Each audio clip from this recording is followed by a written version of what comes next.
calories. Alrighty. Let's do it. Action. Been reading a little bit more actually. Yeah, just getting into fantasy. Oh, are you really? Chloe made me read a book and it's hooked me. So I haven't read a fiction book since like grade 4, like Die Every Wimpy Kid. And these two That's books. a fiction book? Was it real? No. Could be someone's reality. Like, is it real? Oh yeah. No, for sure. True. It's not fantasy. No, I was thinking it's fantasy, fiction. not Yeah, fiction. Yeah, okay. Fucking book police over here.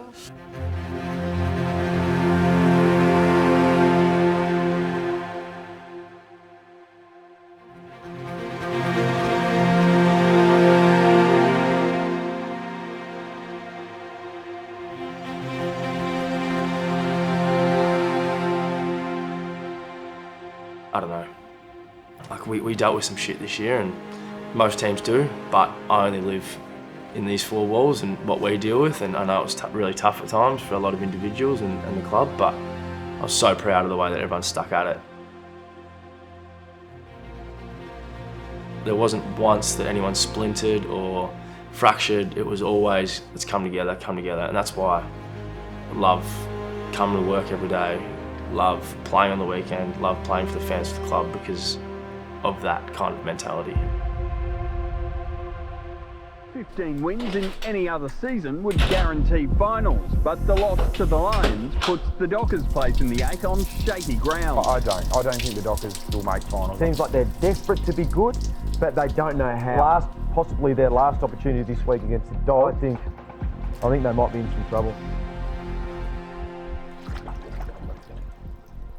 The first 24 to 48 hours, like I was in my own shit. Like I was that flat. I was still like, fuck, we're gonna miss the finals again. We're done. Like this is not how it's supposed to be. Like how unlucky are we that we're gonna win 15 games or whatever, and we're still gonna miss the finals. All this stuff.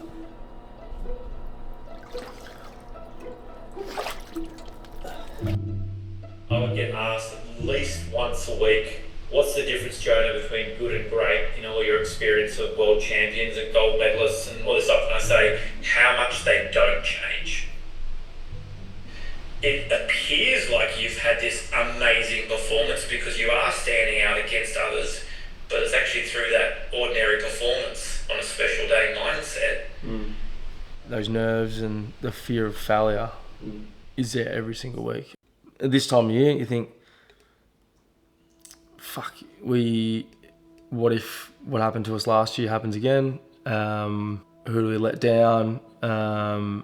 Is all this hard work for nothing? I think probably the last thing is just the how to deal with the constant talk of the conversation of finals and what ifs. The brutal truth is, we got a game this weekend, and that's literally all we're putting our focus and energy on. And then there's your narrative, and you stick to that, right? You know? Yeah.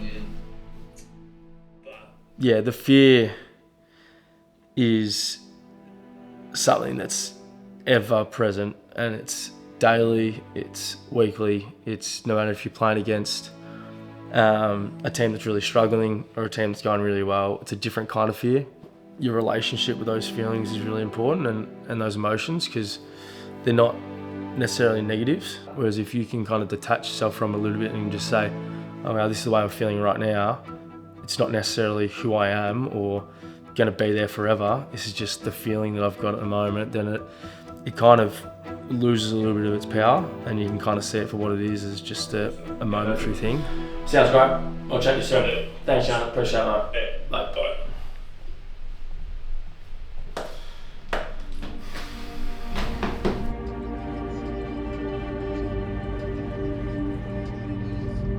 Fifey said something to me that gave me a lot of perspective, that like if we had have won that Brisbane game on that week but had lost the Collingwood game 5 weeks earlier, we would have been in the exact same position going into the Bulldogs game. Like we would have had to win to make finals, but the narrative would have been completely different because we would have won our last 4 games, we would have beaten Brisbane the week before, would have been favourites, would have been great. Perspective completely different, but the same exact position. So it wouldn't have mattered.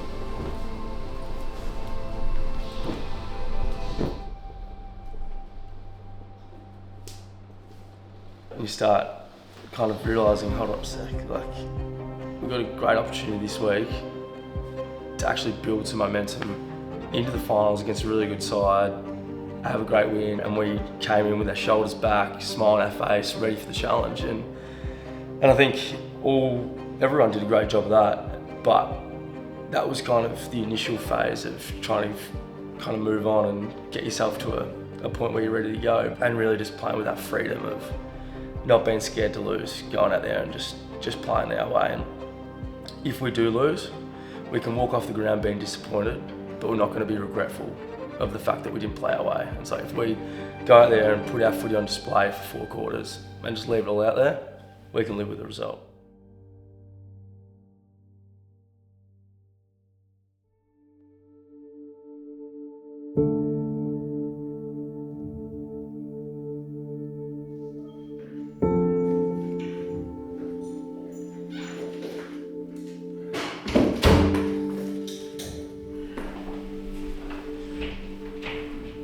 Touch ball and the inevitable is happening.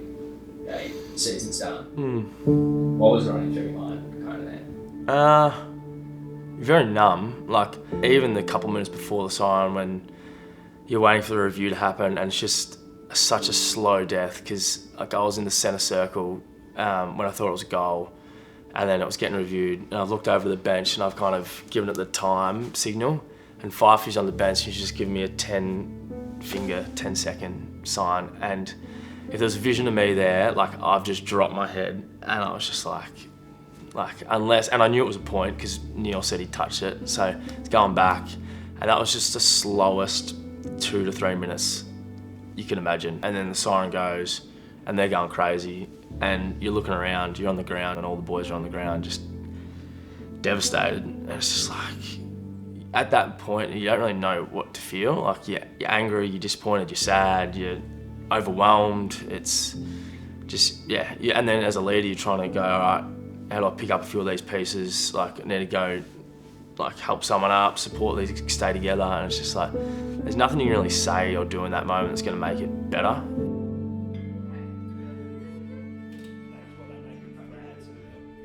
He was obviously devastated.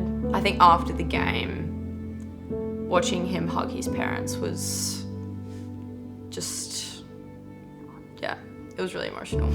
It's probably the most abrupt ending that we've had to a season because of that unwavering belief that they were going to be playing the next week. And as a household, we were preparing to go to Brisbane, and what that week was going to look like, we were thinking about that. So there was never really the thought that you wouldn't be playing the next week.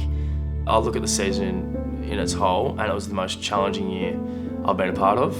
Sometimes your season's dictated by how well you adjust and how well you pivot and how well you respond to certain situations. And I couldn't be more proud individually and as a group and as a club of how we responded to those challenging times. And through that, we had some success. We didn't have the ultimate success, not the success that we anticipated or wanted to, but we came through after a really tough first 2 months of the year, playing some really poor footy at times, looking like we're disinterested almost at times, and we're getting challenged about this. And that's why I look at the season as a success in the situation of what we learned and how we responded to those situations.